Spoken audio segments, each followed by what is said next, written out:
স্কুলের ফাংশনে ছোট্ট একটি ভিডিও তুলে ধরলাম সবাইকে।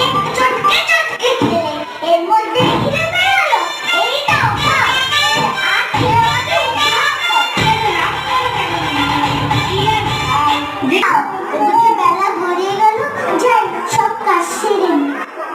সিন্দুরের ভিতরে মহারাজের কাছ থেকে যা যা পেয়েছিলাম সবই প্রায় শেষ। এখন জমি জুড়ছে বলদ লাঙল সবই প্রায় লাগবে।